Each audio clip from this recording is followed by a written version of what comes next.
elephant in the room. Do you remember? There's a phrase, elephant in the room. There's an idiom, elephant in the room. அதாவது இவ்வளோ பெரிய இவிஎம்னு ஒன்றை வச்சுக்கிட்டு அவ்வளோ பெரிய தகடு தத்தம் பண்ணக்கூடிய ஒரு மெஷினை வச்சுக்கிட்டு அதை பற்றியே பேசாமல் இந்த மாதிரி பிரச்சனைகளை தூண்டி விட்டுக்கிட்டே இருப்பாங்க. எல்லா மகாராஷ்டிரா, பீகார், இப்போ வென்ற எல்லா இடங்கள்லையுமே அந்த மாதிரி தான். அவ்வளோ பெரிய ஒரு மோசடி பண்ணிக்கிட்டு ஒரு பொய்யான ஒரு டுபாக்கூர் ஒரு ஒரு என்ன சொல்கிறது, அது வெட்டு எல்லாராலும் ஏமாற்றக்கூடிய ஒரு மெஷினை வச்சுக்கிட்டு அதனோட பரிசுத்த தன்மையை ஏது கேட்கக்கூடாது அப்படிங்கிறவன் இந்த அப்பட்டமான ஆராய்ச்சியை பாருங்க.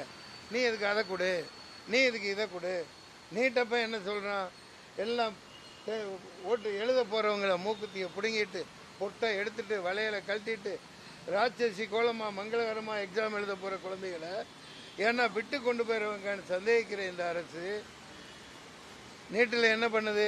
அதே மாதிரி தான் இவங்க அறிக்கை மேலே அறிக்கை கொடு, அதை திருத்தி கொடு. இது மிகப்பெரிய அயோக்கியத்தனம். இதை எல்லா கட்சிகளும் கண்டிக்கும். வருகிற 28ஆம் தேதியா 7ஆம் தேதியா மோடி மதுரைக்கு வந்தால் நாங்கள் ஒட்டுமொத்த தமிழர்களும் தமிழின உணவாளர்களும் கருப்பு கொடி காட்டுவோம், ஏர்போர்ட்லேயே மடக்குவோம், எங்களுடைய எதிர்ப்பை தெரிவிப்போம். ஊரெல்லாம் திருக்குறள் பேசிக்கிட்டு இங்கே வந்து அல்வா கொடுத்துட்டு தமிழை முதுகலை சவாரி செஞ்சு எங்களுடைய எதிர்காலத்தை எங்களுடைய காலடிக்கு கீழே இந்த கீழடின்னு இங்கே மூதாதையர்கள் கீழே வாழ்ந்த வாழ்க்கையை தெரியப்படுத்த தயங்குகிற ஏற்றுக்கொள்ள மறுக்கிற இந்த நடுவண் அரசை, ஒன்றிய அரசை நாங்கள் இனிமேலும் ஏமாற்ற விட மாட்டோம். 2026 ஒன்றிய அரசுங்கிறது 12 வருஷமா ஒரு ஓட்டு மெஷின் மூலம் ஒரு மோசடி பண்ணி தான் ஆட்சியில் உட்கார்ந்துருக்காங்க. தகுதியானவர்கள் கிடையாது. புரியுதுங்களா? காட்டு விலங்காண்டிகள் ஆட்சியை தான் அவங்க கொடுத்துக்கிட்டு இருக்காங்க. உதாரணத்துக்கு இப்போ 2-3 நாளைக்கு முன்னாடி பார்த்தேன், குடியரசு ஏற்றுறாங்க, ஒரு கொடி ஏற்றப்படுது ஒரு ஊரில். அதில் நிர்வாண சாமியார்கள் எல்லாத்தையும் காட்டிக்கிட்டு குழந்தைகள் முன்னாடி மக்கள் முன்னாடி ஜனகண பாடப்படுது, கொடியேற்றுறாங்க. அந்த நிர்வாண சாமியார்கள் முன்னிலையில் இது நடக்குது. அவங்க முன்னாடி வந்து நிற்கிறாங்க. இது எவ்வளவு பெரிய அயோக்கியத்தனம், எவ்வளவு பெரிய ஒரு பைத்தியக்காரத்தனம். இதை நீங்கள் மதத்தோட சம்மந்தப்படுத்துவீங்களா? இதே ஒரு மனுஷர் வழிக்கானோ ஒரு பொழிலனோ எழிலனோ வேறு சட்டை இல்லாமல் கொடியேற்றினா கூட இது அவமதிக்கிற செயல் அப்படின்னு சொல்லி வழக்கு போடுவீங்களா மாட்டீங்களா? இது ஒரு விலங்காண்டிகளுக்கான ஆட்சி தானே. இதைத்தான் 50 வருஷம் முன்னாடியே பெருஞ்சித்திரனாரோட இதில் இதுக்கு பதில் இருக்குது பாருங்கள். நீங்கள் கேட்டதுக்கு ஒரு அரசு இருக்க வேண்டும் நான் சொல்லலை.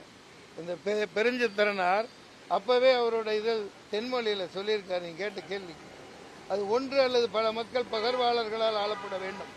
There must be thirdly be a government that is one or more persons who are the representatives of the people and rule according to the law of land. An anarchistic community is not a state. An anarchistic community is not a state. அதாவது காட்டு விலங்காண்டி கும்பலால் ஆட்சி செய்யப்படுவது நாடு என்று கருதப்பட மாட்டாது. இது ஒரு காட்டு விலங்காண்டி கும்பல் மதவெறியை தூண்டிவிட்டு நாட்டை நாசமாக்கி என் தமிழர் இனம் இதெல்லாம் ஒரு பணமே இல்லையே. அவன் அதானிக்கு தூக்கி எல்லாத்தையும் காலடியில் கொட்டுறானே. அங்கே அகழ்வாராய்ச்சி தோன்றான். நார்த் இந்தியாவில் 6-7 இடங்களில் தோண்டப்படுது, பண்ணிக்கிட்டே இருக்கான். ஆனால் அவன் கேட்குற எந்த ஆதாயமும் மத சம்பந்தமான ஒரு மசரும் ஒரு சருகும் கிடைக்கல.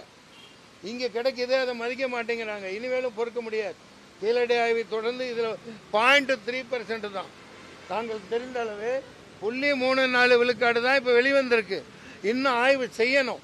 எல்லாம் ரியல் எஸ்டேட்காரங்க. இவ்வளவு ஏன் ஒரு பல்லாவரம் நீங்கள் பக்கத்தில் இருக்க ஊர், அந்த ஊரில் தான் உலகின் முதல் ஒரு அது என்ன தொழில் நகரம்னு முதல் ஒரு தொழில் நகரமாக, அது உலகத்தின் சரித்திரத்தில் முதல் தொழில் நகரமாக சரித்திரத்தில் இங்கிலீஷ்காரன் எழுதி வச்சிருக்கான்.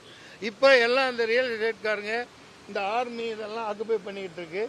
அங்கே என்ன பொருள் கல் அதாவது ஸ்டோன் ஏஜ்னு சொல்கிற இதில் இந்த கோடாலி இருக்குது பாருங்கள், 5000-10,000 வருஷங்களுக்கு முன்னாடி சரித்திரம் வெளிநாட்டுக்காரன் எழுதி வச்சுருக்கான் ஆண்டுட்டு போனவன். அழகாக கோடாலி கல்லுலேயே செஞ்சு அதுக்கு காப்பு பண்ணி அதுதான் அந்த ஸ்டோன் ஏஜ் ஹிஸ்டாரிக்கில். அது இன்னமும் அங்கே அதுக்கான தொழில் எச்சங்கள் இருக்கின்றன. அதை வச்சு அங்கே ஒரு சிறிய மியூசியம் அமைக்கணும். உலகின் முதல் தொழில் நகரமே இந்த பல்லாவரி நம்ம கண்ணுக்கு எட்டி தூரத்தில் கண்டுக்காமல் இருக்கும். அது மாதிரி இந்த குமரி கண்டம், இந்த லெமோரியா கண்டம்னு சொல்லப்படுறதுல உடனடியாக இந்திய அரசு உடனடியாக அங்கே ஆய்வகங்களை அனுப்பிச்சு அந்த எல்லா கிரெடிட்டும் தமிழ்நாட்டுக்கு வரணும். தமிழ்நாட்டை சார்ந்ததாக அது இருக்கணும். எடுத்து நீங்கள் எங்கேயும் எடுத்துகிட்டு போக விட மாட்டோம். இங்கே ஏகப்பட்ட லட்சம் கோடிகள் எவ்வளோ வருமானம் வரத்துக்கு உள்ளே பார்த்தீங்கன்னா புதைந்து கிடக்குது. அரண்மனைகள், கட்டிடங்கள். பாண்டிச்சேரியிலேருந்து 20 கிலோமீட்டரில் 22 கிலோமீட்டர் 8 மீட்டர் உயர 7 மீட்டர் உயர சுவர்கள். அதில் வந்து தூண்கள் இருக்குது. அதாவது லைட் ஹவுஸ் இந்த காலத்தில் எப்படி கட்டியிருக்கான் பாருங்க. அந்த தூண்களுக்கு இடையில சீனா பரிஞ்சுவரை விட பெரிய சுவர். ஒட்டகம் நடந்து போயிருக்கு, ரெக்கார்டுகள் இருக்கு, கல்வெட்டுகள் இருக்கு. நடந்து போய் அதில் வந்து சந்தன குச்சிகள், சந்தன கட்டைகளை தான் அந்த லைட் ஹவுஸில் எரிச்சுக்கிட்டு இருந்திருக்காங்க. ஏண்டா அது மணக்கும், ஊர் நகரம் எல்லாம் அது மணக்குது. அப்படி பாதுகாத்து அப்படி ஓகொண்டு வாழ்ந்த சரித்திரம் காலடியில் புதஞ்சு கிடக்கு. அதெல்லாம் நீ மீட்க மாட்ட. அங்கே போய் நீ மத ரீதியாகவே பண்ணிக்கிட்டு எப்போ பார்த்தாலும் இந்த ஈனத்தனமான வேலையை செய்து முன்னேற விடாமல் பண்ணிட்டு இருக்கான்.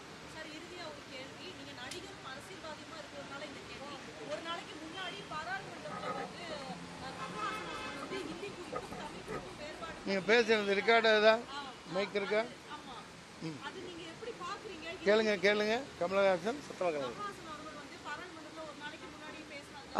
ஆமாம் கேட்டேன். ரொம்ப தெளிவாக நல்லா தான் பேசியிருக்கார். அற்புதமான பேச்சு. நான் கமலின் பேச்சை ஆராதிக்கிறேன். அது வந்து பெரியார் பேசுனதுன்னு சொல்லி அதுக்கப்புறம் சொல்கிறாங்க. அவங்க பேச்சிலேயே எனக்கு தெரியும் அது பெரியார் பேசுனது தான். என்ன அதை நல்லா புரிஞ்சுக்கோங்க.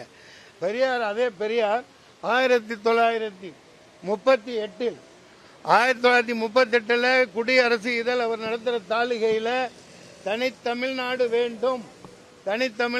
வேண்டும்னு கேட்ட மனுஷன். காட்டு மிராண்டி பாஷை தமிழ் கற்றுக்கிட்டா பிச்சை தான் எடுக்கணும். ஆமாம் சொன்னார். அவரோட பேச்சு அப்படி. காட்டு மிராண்டி பாஷைன்னு பெரியார் சொன்னாரா இல்லையா? சொன்னார். இப்போ கல்வெட்டுக்கள்ல இருக்குதா இல்லையா? இந்த கீழடி ஆராய்ச்சியில் கீரல் எழுத்துக்கள்ல இருக்கா இல்லையா? மதுரை, அம்மா, இந்த மாதிரி எழுத்துக்கள் எடுக்கிறாங்க, படிக்கிறோம். அதைத்தான் இவன் கொண்டு வர மாட்டேங்கிறான். ஐயோ இது இவன் தமிழன் தான் மூத்தவன்னு தெரிஞ்சிருமே அப்படின்னு. இப்போ புரியுதுங்களா?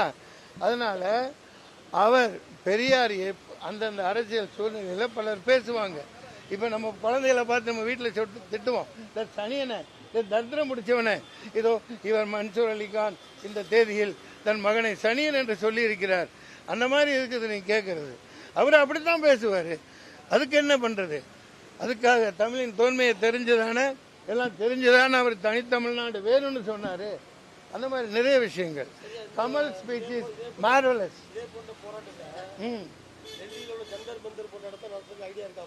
ஜந்தர் பந்தர்ல நடத்த விட மாட்டேங்கிறாங்க.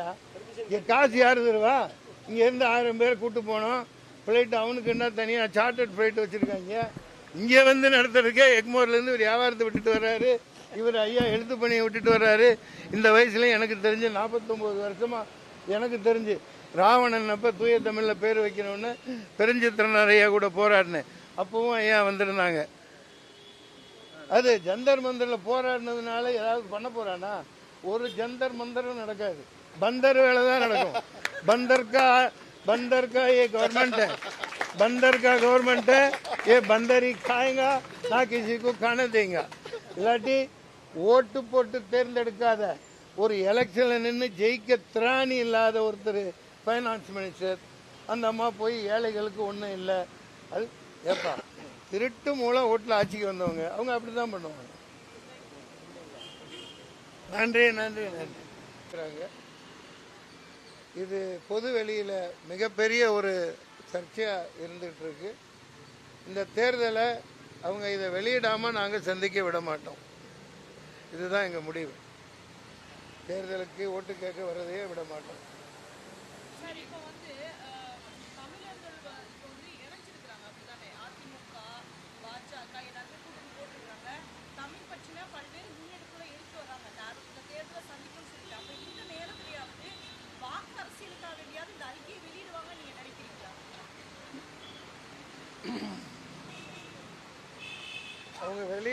அவங்க நோக்கமாக இல்லையே. அதாவது